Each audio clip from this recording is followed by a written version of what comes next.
Bem-vindos ao Restoring Life Church. Fique agora com a mensagem do último domingo com o pastor Marcos Muniz. Nessa noite, eu quero começar essa palavra com um questionamento. Quem é você à mesa com Jesus? Quem é você junto à via dolorosa? Olha, quando nós olhamos para a palavra do Senhor, nós vamos encontrar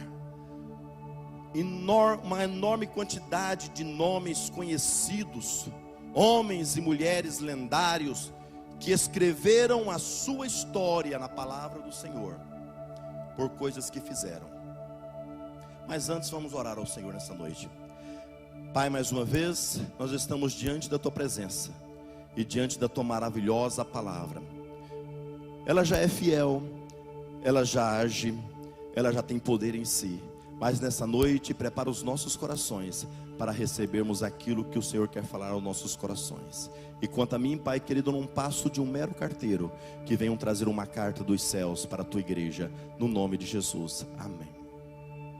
Queridos irmãos, como eu estava falando, quando nós folheamos a palavra do Senhor, nós vamos encontrar um número enorme de personagens que escreveram o seu nome da história da humanidade, na história da palavra de Deus, pelos feitos que fizeram.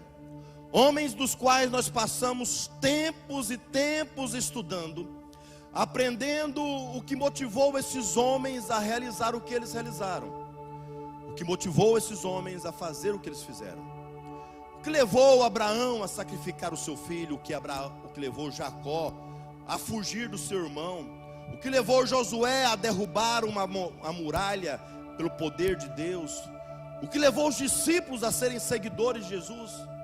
Nós olhamos e vemos uma gama enorme de personagens. E quando olhamos para o evento da crucificação, ali nós vemos ainda um número ainda muito grande de pessoas também que são coadjuvantes nesse maior evento da história da humanidade. Digo maior porque esse evento mudou a minha vida. Esse evento mudou a sua vida. Nesse evento você vai ver um Pedro que nega. Nesse evento você vai encontrar um Judas que trai. Nesse evento você vai ver um José de Arimateia lutando por um corpo sem vida. Que palavra que isso nos dá. Nesse evento você vai ver algumas mulheres que acompanham Jesus na crucificação, e as mesmas estão no domingo de manhã olhando o anjo falar: porque procurais entre os mortos o doador da vida. Não está aqui, mas ressuscitou. Mas nesse evento nós encontramos um personagem que tem muitos a nos ensinar, e que raras vezes nós vemos ser pregado sobre a vida dele. Nós encontramos ali um tal de Simão Cirineu. Esse evento da crucificação traz tantas coisas, tantos personagens. Aliás, a palavra de Deus é recheada de tantas histórias que enche o nosso coração de ouvir, que nós olhamos o próprio escritor aos Hebreus, no capítulo 11, se eu não estou enganado, versículo 32, dizendo: olha, que nós podemos dizer mais a respeito de Baraque, de Sansão, de Jefté, de Samuel? O que nós poderíamos dizer mais a respeito desses homens que pela fé conquistaram reinos, praticaram a justiça, alcançaram o cumprimento de promessa, fecharam a boca de leões, apagaram o poder do fogo e escaparam do fio da espada? Da fraqueza tiraram força e tornaram-se poderosos na batalha, e puderam-se em fuga exércitos poderosos. Muitos personagens. E nós encontramos uma aqui, da qual nós falamos hoje, que não é muito pregado, não é muito falado. Nós vamos encontrar poucas menções desse tal de Simão na palavra do Senhor. Nós o vemos falar aqui nos evangelhos. Posteriormente o vamos ver falar de Simão colocando as mãos sobre Paulo e Barnabé, já na igreja de Antioquia, despedindo Paulo e Barnabé para o campo missionário. Mas nós olhamos para esse personagem e pensamos assim, que não é muito pregado, não é muito falado. Parece que Simão, num primeiro momento, não pode a sua história causar tanto impacto na nossa vida como as outras personagens causam.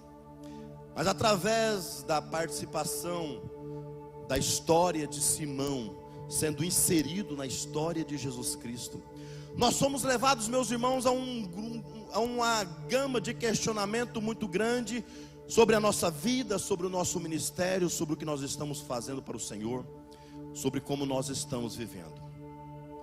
Quando eu olho para Simão, eu me pergunto: como é que eu estou em Deus? Será que eu penso que eu estou para Deus carregando uma cruz para Jesus, ou é Jesus que está carregando uma cruz para mim? Quando eu olho para Simão, eu imagino o que é que eu tenho produzido para Deus. Porque eu sou mais um transeunte no meio da multidão. Você sabe quando tem um acidente, brasileiro é muito bom disso. Tem um acidente, todo mundo em volta ali. Aí quer ver o que aconteceu e de repente um daqueles policiais fala assim: ô, você vem cá. Não tenho nada a ver. Não, você vem cá, ajuda a carregar esse corpo para tal lugar. Simão é só mais um transeunte na população que estava em Jerusalém para a ocasião das festas dos tabernáculos, de Pentecoste e também da Páscoa. Ele está ali observando o que está acontecendo e ele me provoca essa pergunta dentro do meu coração: o que eu tenho produzido para Deus? Eu não quero carregar essa cruz, eu não quero fazer isso, mas ele é instigado a fazer isso. Simão me leva a perguntar, e essa é uma pergunta muito pertinente para nós nos dias de hoje: será que o que eu estou fazendo é certo? Será que eu sou a pessoa certa, no lugar certo, no tempo certo?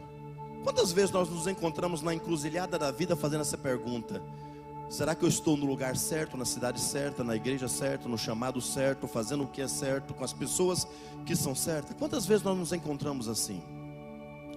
Simão nos questiona: será que nós estamos entendendo o processo pela qual nós estamos passando? Eu imagino Simão carregando aquela cruz e talvez pensando: o que eu tinha de parar na beira da estrada para ver esse criminoso carregar essa cruz? Agora, por causa da minha curiosidade, eu sou obrigado a levar essa cruz.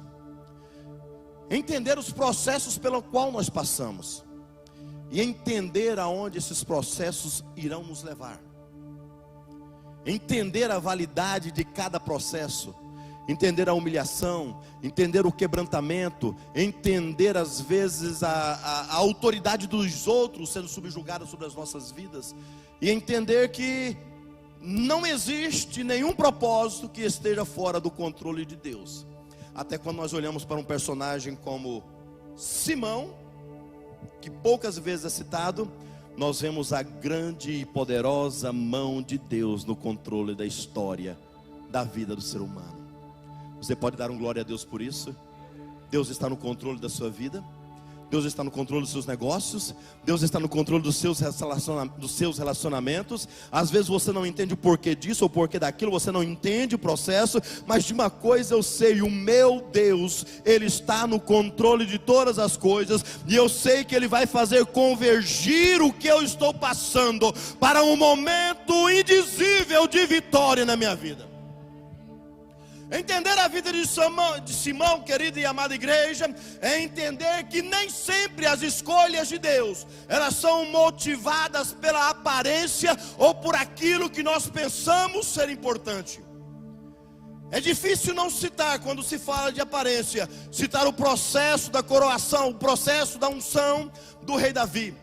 Lá está Samuel caminhando pelas ruas da cidade: eu estou indo na casa de Jessé, eu vou escolher um rei para governar sobre a nação de Israel. Vai passar por mim Abinadab, vai passar por mim Samar, vai passar por mim Eliabe. E quando esses passam por mim, o meu coração se desfaz, porque são altos, são fortes, são bonitos, são dignos de serem reis. E aí Deus olha para Samuel e fala assim: Samuel, você não vê como eu vejo. As minhas escolhas não são motivadas pelas qualidades que você olha e pensa ser importante. Samuel, eu enxergo o âmago da alma. Samuel, eu esquadrinho os pensamentos. Samuel, eu sou capaz de entender a verdadeira motivação que reside no coração de quem está querendo ser rei. Samuel, fala para Jessé que ninguém vai sentar na mesa enquanto o menorzinho que está lá apacentando umas poucas ovelhas vier. Por quê? Porque Deus não trabalha fundamentado em aparências. A história do evento você já deve conhecer. O Senhor Jesus Cristo já havia passado por 4 julgamentos: a do Sinédrio, a de Pilatos, a do Herodes e a do povo, onde o povo que disse há poucas semanas atrás, Hosana, está dizendo agora crucifica. Jesus Cristo está carregando uma pesada cruz pelas ruas de Jerusalém, pelos becos de Jerusalém. Ele já foi açoitado, já colocaram sobre a sua cabeça uma coroa de espinho, confrontaram, criticaram, vilipendiaram a pessoa do nosso Senhor Jesus Cristo.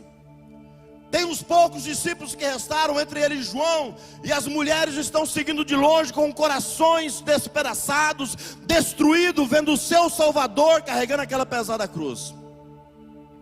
E a história nos revela que num dado momento, num desses becos de Jerusalém, o peso daquela cruz, e eu acredito e tenho convicção disso, que não era o peso físico de um lenho verde ainda, não era o peso físico de um madeiro somente, era o peso do meu pecado. Ai, como pesava!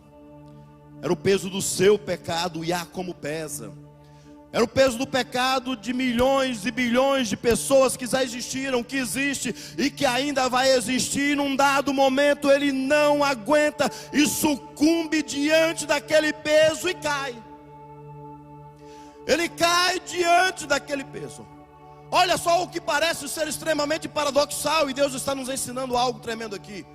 Aquele Senhor que você hoje enxerga, assentado à destra do Pai, aquele que João fala que tem os pés como latão reluzente, os cabelos brancos, os olhos como chamas de fogo, aquele que caminha no meio dos 7 castiçais, aquele que tem as 7 estrelas nas suas mãos, num dado momento da história da sua vida, ele precisou da ajuda de alguém. Quem é você para pensar que não precisa da ajuda dos outros? Quem somos nós que às vezes pensamos que podemos carregar a nossa cruz sozinho? A palavra do Senhor, ela é muito clara, ela é muito explícita quando ela diz: levai as cargas uns dos outros, ajudai-vos mutuamente, estejam em comunhão nas dificuldades. O próprio Senhor nos ensina essa lição, que num dado momento da sua história, ele precisa da ajuda para carregar aquela cruz. E para Simão era só o peso do lenho, era só o peso do madeiro, mas para Jesus era o peso do lenho, era o peso do madeiro e o peso dos nossos pecados também. Lá está ele, no meio da multidão, um estrangeiro, constrangido pelos soldados romanos, a ajudar a Jesus a levar aquela cruz.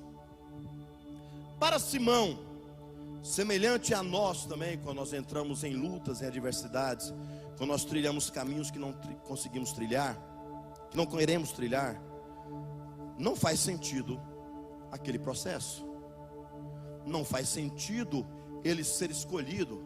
Afinal de contas, Simão se encontrava ali em Jerusalém por uma outra causa, diga-se de passagem, uma causa nobre. Ele se encontrava ali por uma outra situação.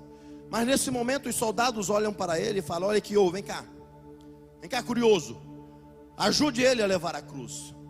Talvez nós olhamos para Simão e Simão começa a questionar dentro dele: por que eu? Por que não pode ser qualquer outro aí? Porque o próprio Deus, ele não pode escolher uma pessoa mais capacitada para levar a cruz de Cristo.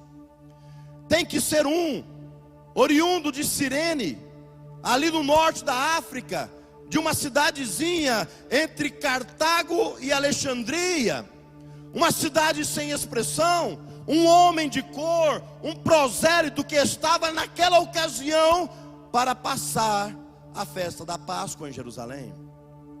Eu fico imaginando quantas personagens não estavam naquele lugar e que poderiam ter o seu nome escrito na história por fazer parte desse maior evento da crucificação. Ele não poderia ter escolhido um sacerdote, afinal era aquele que faz a intermediação entre o homem e Deus na época da lei. Por que ele não escolhe um dos profetas? Ele escolhe um prosélito, porque justamente isso, as escolhas de Deus, elas não são motivadas por aparência, elas não são motivadas por aquilo que nós queremos fazer com que os outros enxerguem em nós. As escolhas de Deus, elas são fundamentadas naquilo que Ele quer, na sua soberana vontade. E quando eu olho para a soberana vontade de Deus, eu vejo que Deus escolhe o impossível, Ele escolhe o imponderável, Ele escolhe o impensável, Ele escolhe aquilo que a razão não consegue entender, para trazer uma grande confusão na cabeça dos homens, para explicar a sua vontade e aonde Ele quer chegar. Eu olho para Paulo escrevendo a sua primeira carta aos Coríntios, no capítulo 1, 27 e 29, e olha só o que o próprio Deus, na boca de Paulo, está falando. Deus escolheu as coisas loucas do mundo para envergonhar os sábios, e escolheu as coisas fracas do mundo para envergonhar as fortes. E Deus escolheu as coisas mais humildes do mundo, e as desprezadas, e aquelas que não são, para reduzir a nada as que são, a fim de que ninguém se vanglorie na presença de Deus. Deus resolveu escolher os improváveis. Por que o senhor é pastor dessa igreja? Porque eu não sabia, porque eu deveria, porque eu era o improvável. Porque a Ana está cantando louvor? Porque ela é improvável. Porque os outros estão trabalhando, fazendo a obra de Deus? Porque é improvável. Deus não escolhe os capacitados, Deus não escolhe aqueles que têm um senso de consciência coletiva, Deus não escolhe aqueles que têm um aprimoramento da técnica, Deus escolhe aqueles que não podem realmente fazer nada, para fazerem deles grandes homens, grandes mulheres, no exercício da sua obra. E tudo por causa de uma coisa. Pastor, o senhor pregou bem hoje. Foi graças à minha capacidade oratória, à minha intelectualidade. Então não foi o senhor. O senhor profetizou hoje. A pessoa foi profetizou. A Ana cantou bem. Foi graças às aulas de música dela. O propósito de Deus escolher as coisas loucas, as impensáveis, as imponderáveis, provavelmente as impossíveis de acontecer, é tudo por causa disso aqui, para que ninguém se vanglorie na presença de Deus. A glória dele, a glória para ele, toda a glória dele. Esse que vos fala não é nada. Se ele fechar a torneirinha de oxigênio do Marcos que tem lá no céu, somente cai. E aí está lá um golfinho para mandar o corpinho para o Brasil. Nós não somos nada. Por isso que as escolhas de Deus, elas não são fundamentadas em aparência, elas não são fundamentadas em capacidade humana, elas não são fundamentadas em mérito, é tudo para que a glória seja dele. Eu escolhi as coisas loucas desse mundo, eu escolhi as que não são para que a glória fosse minha, diz o Senhor. E ele olha para Simão, é justamente esse que eu quero. Simão está pensando, é uma simples coincidência, pelo fato de eu ser mais um transeunte no meio dessa multidão. Não é coincidência, é providência de Deus, porque Simão vai se banhar no sangue do Cordeiro. Aquilo que você testemunha pela fé, Simão foi testemunha ocular do Cordeiro morto desde a fundação do mundo, para nos limpar dos pecados. Ele viveu, testemunha ocular. Constrangeram um certo Simão, ao contrário de um outro Simão, Simão Pedro, que disse: Senhor, eu vou estar contigo nas prisões, se for preciso morrer eu morro contigo, se for preciso ir na cruz eu vou. Mas na hora H não foi. Nos faz lembrar daqueles que falam que vão e não vão, e aquele que não prometeu nada, estava lá e fez. Você não vai olhar para as páginas sagradas e vai encontrar qualquer promessa de Simão, prosélito do judaísmo, estando para a Páscoa em Jerusalém. Nenhuma. Mas justamente aquele que disse que não falou, aquele que não falou nada, foi aquele que colocou os seus ombros debaixo da pesada cruz do nosso Senhor Jesus e ajudou a carregar. Talvez nós nos encontramos nessa noite como Simão, não entendendo o processo, parecendo estar no lugar errado, na hora errada, sendo um homem determinado por aquele fim. Querido e amado irmão, ninguém queria levar aquela cruz. Para os soldados era inimaginável. O soldado era considerado cidadão romano, a cruz era carregada por um condenado. Era inimaginável que um soldado pudesse agachar e colocar aquela cruz debaixo dos ombros. Para os judeus, nem pensar. Era a ocasião da Páscoa, Eles estavam se mantendo puros para o que iria acontecer no templo pouco tempo depois. Eles estavam se mantendo puros, farisaicamente falando, sem saber de todo o processo, de todo o contexto espiritual que estava acontecendo. E Deus olha do céu e fala: ah, Simão, é você mesmo. É você mesmo. Você sabe por quê, Simão? Eu sei por que você veio a Jerusalém. Eu sei do ritual que vai acontecer lá no altar dentro do templo. Mas eu quero te apresentar uma outra história, Simão. Eu quero te apresentar um outro cordeiro, Simão. Querido e amado irmão, todo homem, ao longo da história da sua vida, ele necessariamente vai ter que ter um encontro com o Senhor Jesus Cristo. E se posso lhe dar um conselho, tenha esse encontro enquanto Ele é o nosso advogado fiel, que está sentado à destra de Deus. João, escrevendo a sua primeira, diz: olha, filhinhos, não erreis, filhinhos, não pequeis, mas se vocês pecarem, vocês têm um advogado, Jesus Cristo justo, assentado à destra de Deus, que está intercedendo por você. Tenha um encontro com Jesus Cristo enquanto Ele vai ser o seu advogado, porque vai ser um dia que, se você não se encontrar enquanto Ele é advogado, você vai se encontrar com Ele em um tribunal de trono branco. E aquele dia vai ser tão terrível, que diz a palavra do céu, que a terra e a lua não vai ousar comparecer diante desse evento. Imagina você, vai lembrar o pastor Paul Washer falando, você que não aceitou Jesus Cristo quando Ele é advogado, caminhando na direção do trono branco, e de lá vindo correndo a terra e vindo correndo o sol, porque não ousa estar presente nesse evento. Em algum momento da história da sua vida você vai ter um encontro com Jesus. Aproveite para encontrar agora, enquanto Ele ainda é o nosso advogado. Muitos de nós estamos nessa noite como Simão. Nós tomamos a nossa posição como uma figura obscura no meio da multidão, não entendendo o motivo da escolha, pensando que foi um soldado que nos apontou, quando na verdade esse apontamento, essa direção veio do trono da graça. Foi o Senhor quem lhe escolheu, foi Jesus quem lhe escolheu, foi Deus quem lhe escolheu para passar o processo que você está passando, foi Deus quem lhe escolheu para carregar a cruz que você está carregando. Então não jogue a cruz de lado, não abandone ela, porque o evangelho, o verdadeiro cristianismo, ele demanda carregar uma cruz. Não obstante, queridos e amados irmãos, de que muitas mensagens que nós estamos ouvindo nos dias de hoje vai contrariar este princípio. O evangelho antropocêntrico que temos visto ser pregado, ele não demanda uma cruz, demanda da morte de uma cruz que morreu para nos dar melhores condições de vida nessa vida. Enquanto que o evangelho verdadeiro demanda da morte de uma cruz, de uma ressurreição, não somente para essa vida, mas para uma vida que está determinada no porvir, que está determinada na eternidade. E esse cristianismo verdadeiro demanda que nós temos que carregar a nossa cruz. E quantas vezes nós estamos questionando: por que essa cruz é pesada, Senhor? Por que essa cruz é desse tamanho? Por que essa cruz tem esse formato?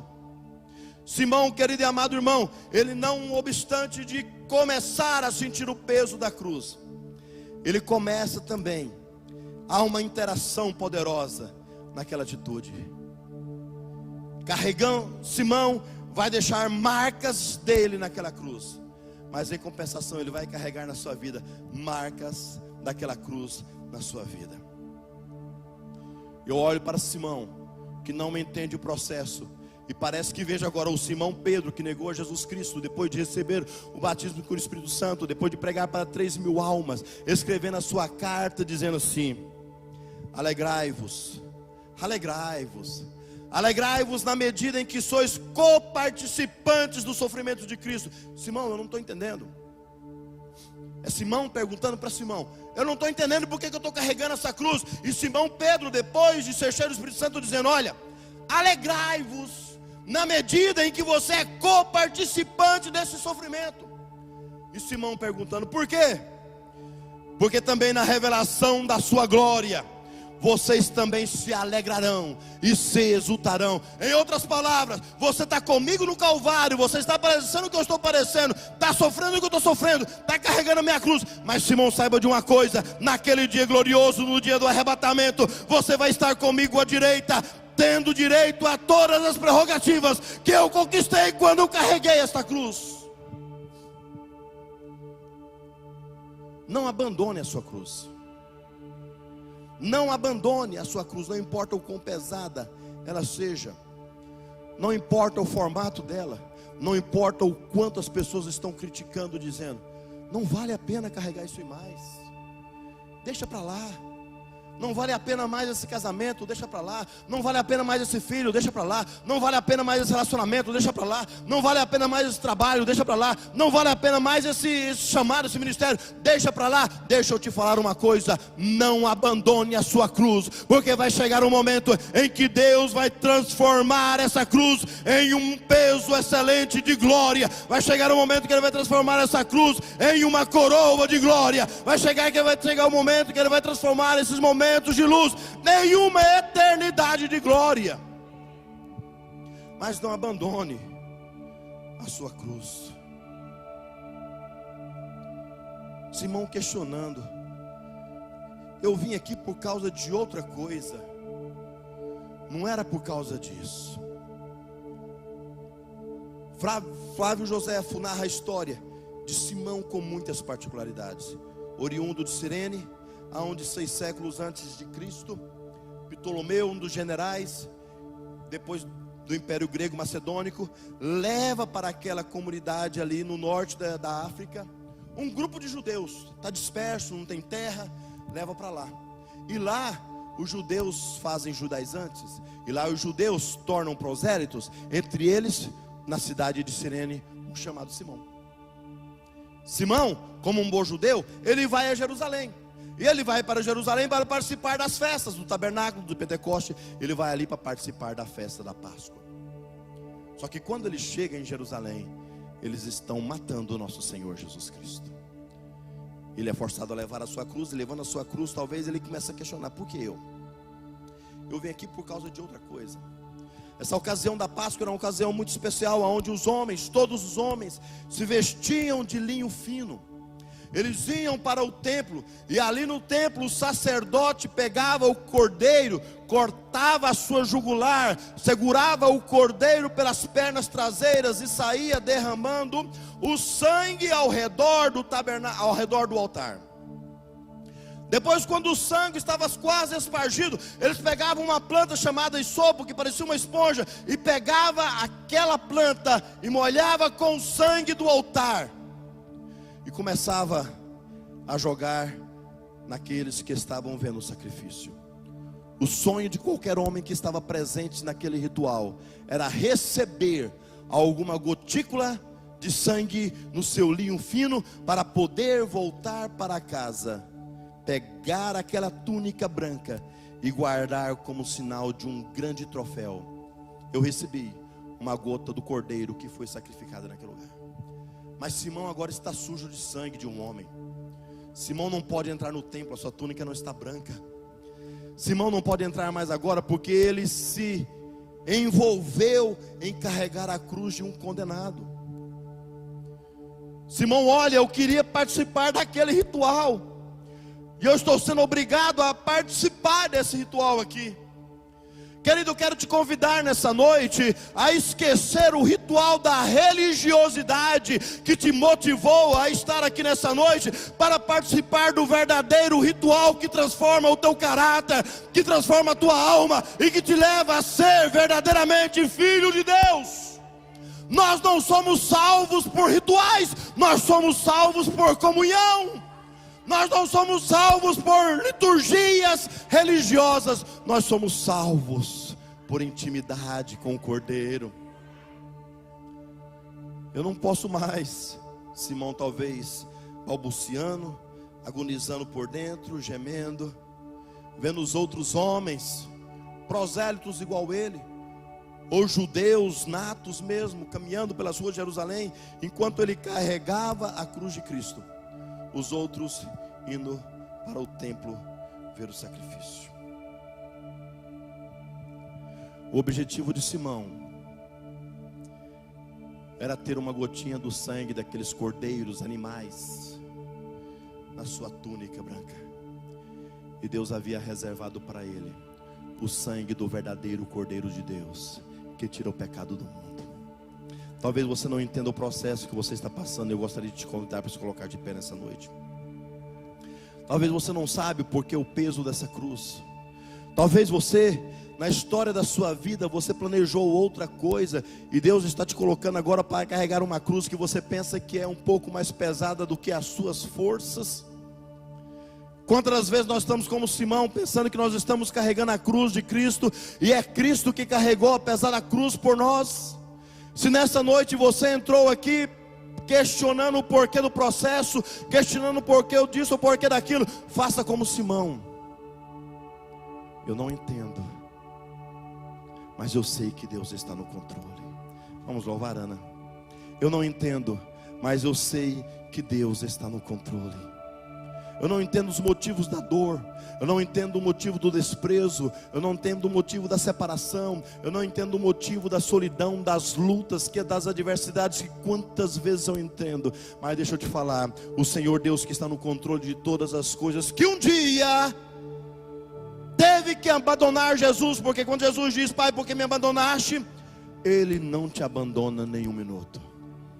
Ele teve que abandonar o seu filho na cruz do Calvário, para que você nunca fosse abandonado. Eu queria nessa noite, ao te convidar nessa noite, ao participar dessa mesa, a mesa da Santa Ceia do Senhor, a mesa que figura a morte e ressurreição do nosso Senhor Jesus Cristo, a não participar com um coração ritualístico, como Simão queria participar, ao redor daquele altar, esperando cair sobre o seu linho fino uma gota. Eu quero te convidar nessa noite a participar dessa mesa, sabendo que você está banhado no sangue do Cordeiro. As minhas vestes já não são brancas mais. Elas vão se tornar brancas um dia, porque a palavra do Senhor nos diz que nós vamos trocar as nossas vestes ainda por uma túnica de linho branco, que significa a justiça dos santos. Mas hoje, querido e amado irmão, se envolva na túnica que está banhada do sangue do Cordeiro, que pode remover o teu pecado, que pode perdoar as suas culpas, que pode te levar a um novo nível espiritual, que pode te levar a perdoar o irmão que está do seu lado, mesmo quando você não queira. Exercite o perdão de Deus nessa noite.